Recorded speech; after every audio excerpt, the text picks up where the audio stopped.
Today I'll be going over my progress this quarter and understanding misalignments that occur during help seeking in CS. In particular, I'll be going over my upcoming study that I've been working on this quarter that tries to explore this problem. To give a quick overview of what we'll be talking about, first I'll go over the progress that I made this quarter in general. Then we'll talk about the motivation for this study, as well as the research questions and hypotheses behind them. Behind it. Then we'll talk about the study itself and go over the pilot run that we were able to do this quarter, and finally discuss upcoming plans moving forward.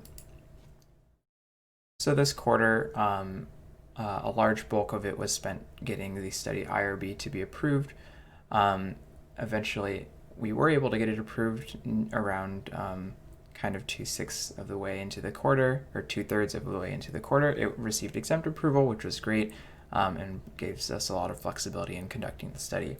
In addition to the IRB approval, though, I was also able to make a lot of progress in the study protocol, in particular getting a very concrete recruitment process down, as well as a protocol for doing observations and interviews. Finally, we were able to do a quick pilot run near the end of the quarter and get 2 observations in with students for office hours, as well as doing 2 student interviews for each of those observations and 1 peer mentor interview, with a second peer mentor interview currently pending at the moment.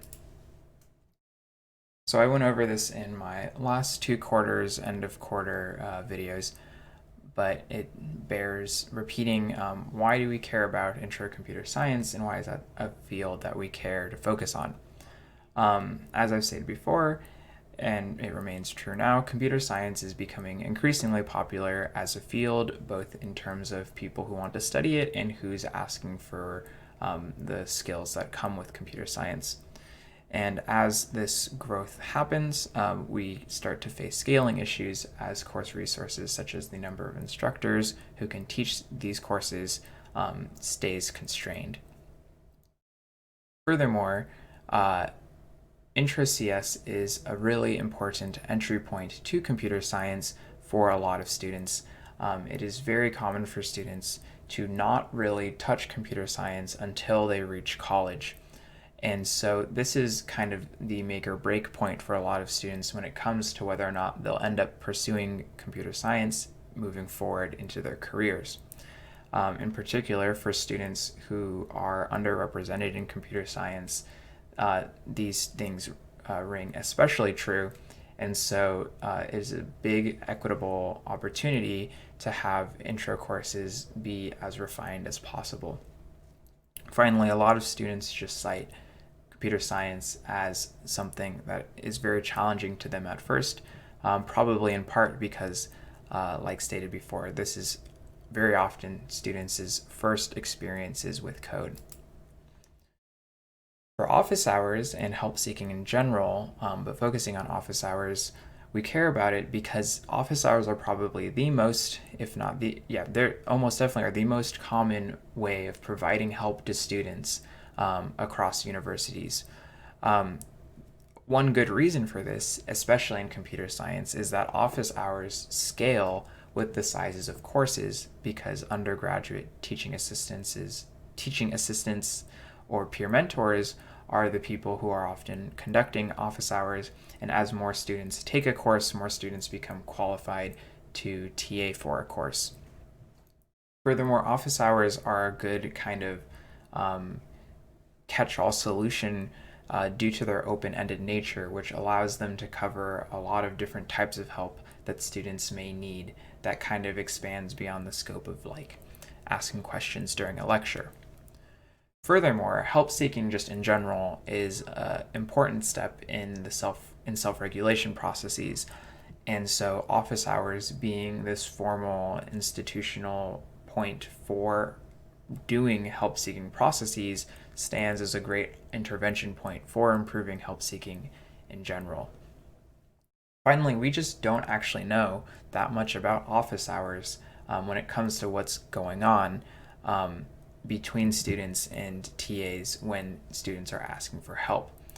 And based on prior interviews I've done in previous quarters, there definitely seems to be certain areas where office hours can be improved.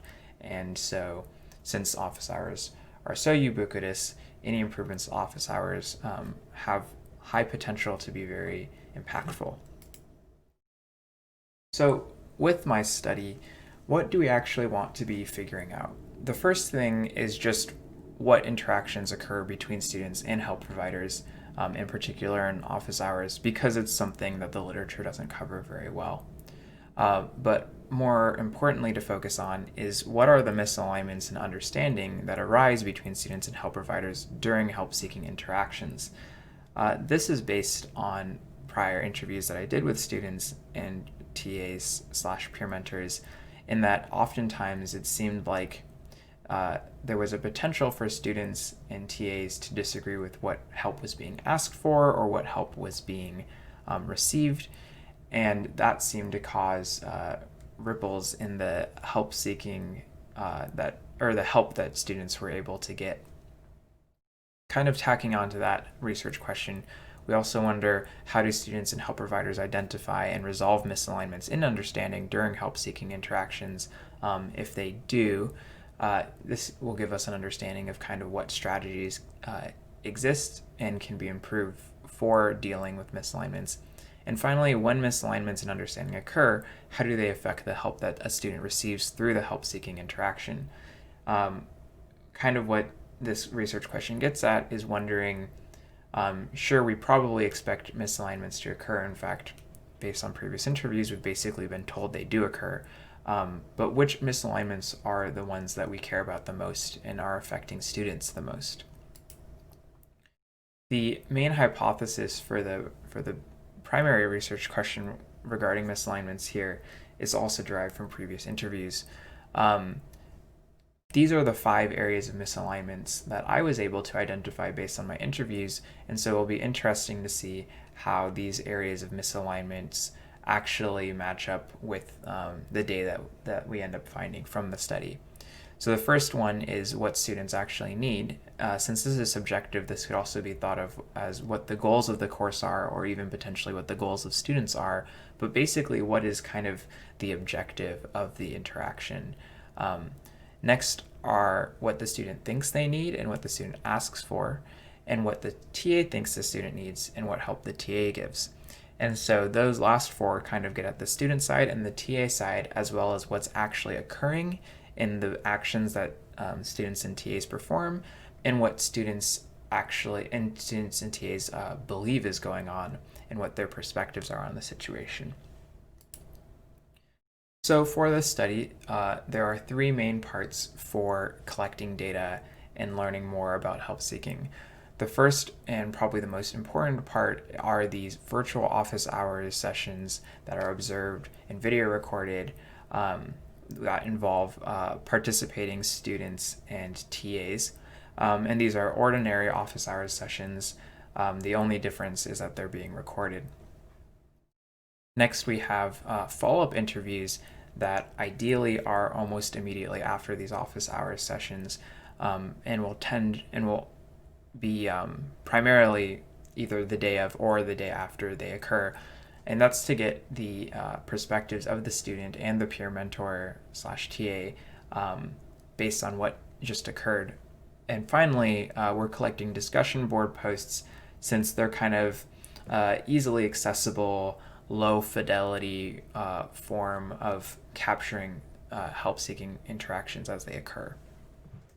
So what the observational data kind of allows us to do is get at that idea of what is the student actually asking for and what is the help that the TA is actually giving them, while the interview data gives us the perspectives on what students want and what TAs and peer mentors want during those interactions. And that gives us a lot of opportunities to see misalignments as they're occurring. For example, maybe during an interview, a student says, oh yeah, I was asking for help on X, but then when we look at the observation data, they actually asked for Y because maybe they're not as good at articulating their thoughts or something. But basically, we have a lot of points and areas to triangulate across with these two pieces of data coupled together.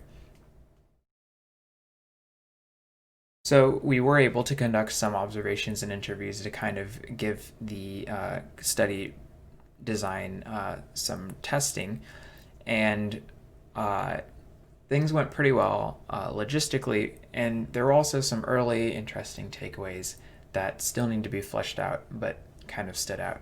The first one was that the course which we did the pilot interviews in was a non-majors introductory course, and so uh,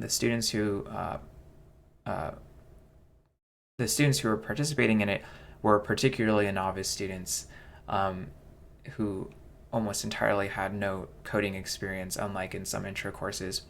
And those students seemed to be very agreeable with the help that they were receiving, and that they did not really question or challenge the help that they were receiving.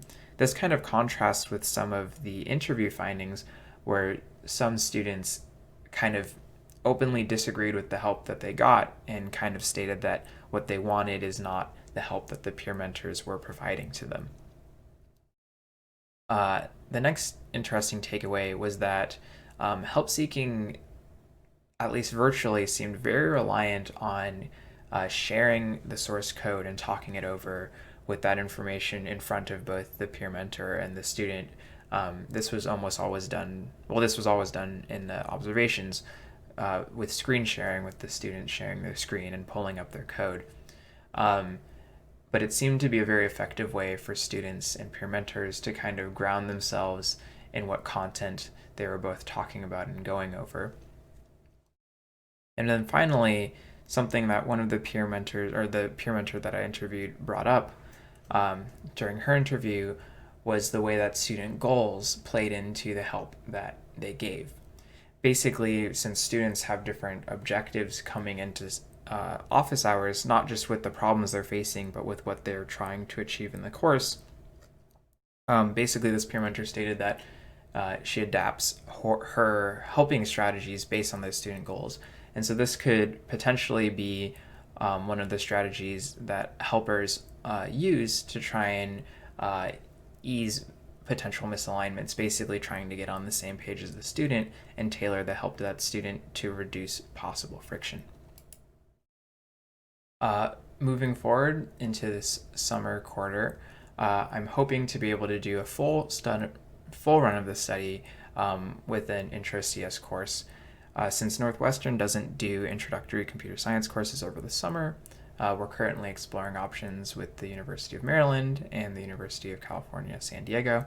UCSD in particular seems like a very rich prospect, since they are also on a quarter term, so the scheduling lines up well with Northwestern, and also they're running 3 different introductory computer science courses over the summer term, so hopefully there are a lot of options there.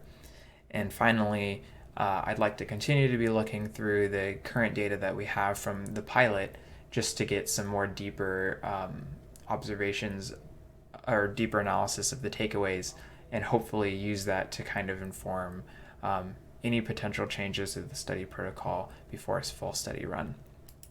That's all I have. Thanks for watching.